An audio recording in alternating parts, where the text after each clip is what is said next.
Dave Bautista has achieved a lot of things in his life and career. He's held numerous WWE championships, and he can list some huge movie franchises on his resume, including Guardians of the Galaxy and James Bond. But much of his story has been finding the silver lining in tragedy. Saying that Dave Bautista watched violence from his front door isn't a metaphor. He grew up in Washington, D.C. during the height of the 1980s crime wave. His entire neighborhood was dangerous, but that danger often found its way so close that he didn't even need to leave his home. Through his window, a young Bautista saw a mob of people beat a man and almost throw him off an overpass. He also saw his own mother get attacked. The final straw was when his mom found a man shot to death outside their home. She called the cops, and while waiting for them to arrive, noticed her children playing outside, completely unfazed by the crime that just happened. She realized that if her children could see a man die without getting upset, it was time to move. The family relocated to San Francisco shortly afterwards. The Bautista family was not a particularly stable environment for young Dave. His father, a hairdresser, was a non-presence. His mother, Donna Ray's conservative Greek-American family, shunned her, a little bit because she openly dated women, but mostly because she was politically liberal. She raised her children during the day and worked at a shop developing photographs at night. The family was so poor they'd reinforce their shoes with cardboard to avoid getting their feet wet. Bautista regularly talks about how much he loves his mom, who always cared for him and was courageous enough to be open about her sexuality in an era when that wasn't common. He told Australia's News.com, "I never had an issue with my mother's sexuality. She loved us, she cared for us, and that's all that mattered. She was with my dad for a small part of my life. After that, I don't remember her having anything but girlfriends, and I never thought of her as my mom the lesbian. She was Mom, an incredibly strong woman who always did her best to keep me out of trouble and keep me alive." In an interview with Sport Bible, Bautista listed some of his regrets. One point has stuck out all these years. He never got a full formal education. He was living on his own by the time he was 17 and wasn't able to finish his senior year of high school. It's a decision that continues to haunt him. He said, "If I could go back and do it again, I know this sounds cliche, but I would go back and focus on education. I always preach that. I preach that to my kids, and I believe that because that's something that you can take with you no matter where you are in your life or where you are in the world." Like many people in their 20s, Bautista found himself directionless for a period of time. And I was closing in on 30, and I realized that I had accomplished nothing, and I had no future, and I had nothing to fall back on. He spent a lot of that time working out, building upon an already naturally intimidating frame. He told Men's Health in 2017, "I'm just so addicted to working out. Not only do I need it physically, but I need it mentally as well. It's a therapy for me." After spending time as a bouncer, doing the odd petty crime, and having 2 daughters with his first wife, Bautista had no idea what he wanted to do with his life. He developed what he called reverse anorexia.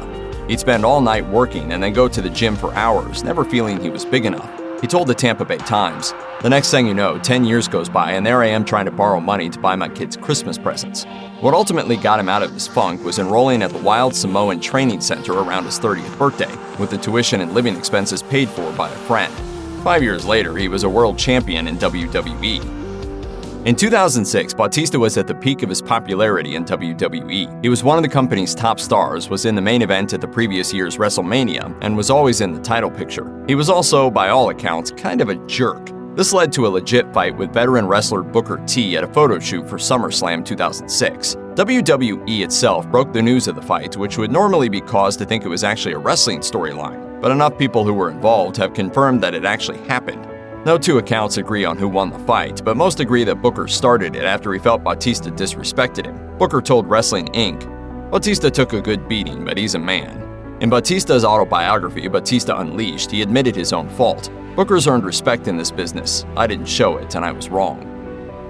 Bodybuilder physiques were necessary for main event pushes during Bautista's time in WWE. Ripped men like Triple H and Bautista were always in the title picture, while smaller guys were mid-card at best. Maintaining that physique often takes a little more than a relentless attitude in the gym, which has led to several accusations of Bautista using steroids. After Bautista suffered a biceps injury in 2009, Dave Metzler of the Wrestling Observer newsletter noted that the wrestler's new look raised a lot of eyebrows and that the biceps, quote, "will tear more frequently on steroids." When asked whether the injury was indeed due to steroids, Metzler responded, "Obviously it was steroid related, but in fairness, guys not on steroids also tear biceps and not triceps." 2 years earlier, ESPN reported that Bautista was a client of a pharmacy that was under investigation for supplying steroids. He denied taking any and was never suspended by WWE for any violation. So while there's no definitive proof that Bautista ever used steroids, he's been able to stay ripped for decades, spent time in a profession with known predilection towards steroids, and couldn't shake industry whispers that he used them. Bautista's signature look definitely involves tinted sunglasses. As a wrestler, he'd wear them in the darkest of night, in any arena, and during any and all promos. They were more than a fashion statement. They were a security blanket for a man terrified of public speaking. I've always been an introverted person, socially awkward and very shy. David. Bautista revealed his fear on Michael Rosenbaum's Inside of You podcast. Physicality was not an issue for him, but he knew that he'd have a low ceiling as a big scary man who can't talk. I really wanted to move up if I wanted to progress in my career. I had to be a well-rounded professional wrestler, which means you have to start speaking and acting. It was my nightmare. So we made wardrobe choices to compensate. People always ask me why I wore sunglasses and hats and stuff when I was doing promos in the ring. That was my pacifier, hiding behind those things. His methods worked. He became a reliably solid promo guy, got a Hollywood career out of it, and picked up an identifiable look. Bautista left WWE in 2010 after losing an I Quit match with John Cena at Over the Limit. His departure left more questions than answers. During an interview on MLW Radio Writers' Room, Bautista claimed that WWE denying him opportunities to do movies is what pushed him away. WWE has its own movie arm, WWE Studios, which largely produces direct-to-video action movies, a few horror flicks, and some lowbrow comedies. It's also a way for wrestlers to take time away from the ring, hone new skills, and collect a paycheck. Bautista got frustrated after Cena kept getting movies and commercial roles while he was left out, despite the fact that they were essentially the two faces of the company at the time. Bautista asked WWE if he could audition for outside projects. He claims the powers that be responded that he was essentially their property and he should happily get to work in the ring. WWE talents are technically independent contractors, but the terms of that contract are often so suffocating that it's functionally full-time employment. In 2009, Bautista gave WWE a year's notice, and he left in 2010. What made his departure even sadder was that few people backstage said goodbye or thanked him, he says. Bautista returned to WWE in 2014 after a 4-year absence. He was greeted as a hero before inadvertently becoming a heel through no fault of his own. It all went down at one of the most maligned pay-per-views in recent memory, the 2014 Royal Rumble. Bautista entered at number 28, but there was one problem. Everyone in the building had their hearts set on fan favorite Daniel Bryan entering. As the Rumble went on, the fans booed each new entrant, and Bautista was no exception. It wasn't long before the match reached its climax. With 4 men left in the ring, fans quickly turned against Bautista. Nobody wanted to see another part-timer take a spot from a workhorse, but Bautista threw Roman Reigns over the top rope and won the Rumble to a shower of boos.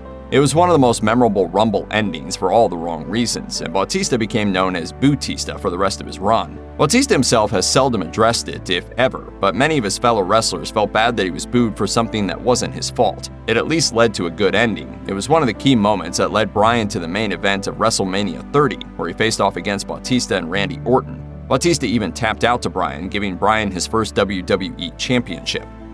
During his wrestling days, Dave Bautista could hardly control himself around women. There have long been persistent rumors that his relationship with fellow wrestler Melina was part of what caused his divorce.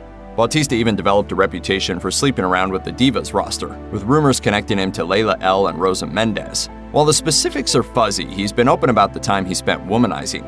He told Australia's News.com, "I didn't drink or do drugs. Women were my drug of choice.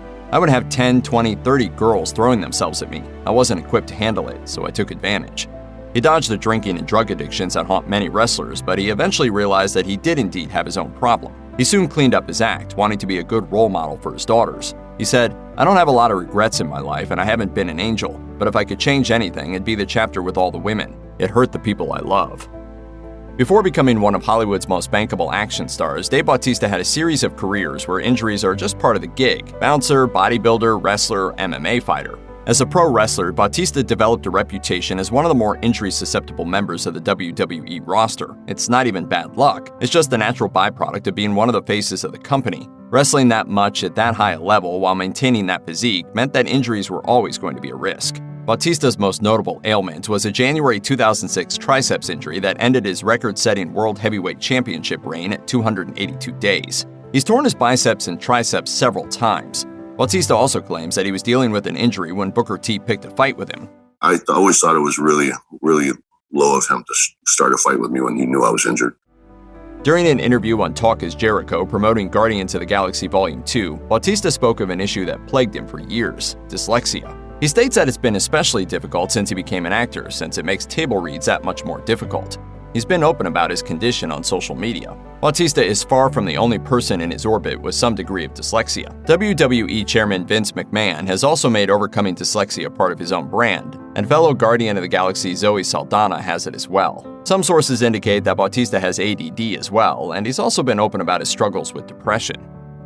Check out one of our newest videos right here. Plus, even more Looper videos about your favorite stars are coming soon. Subscribe to our YouTube channel and hit the bell so you don't miss a single one.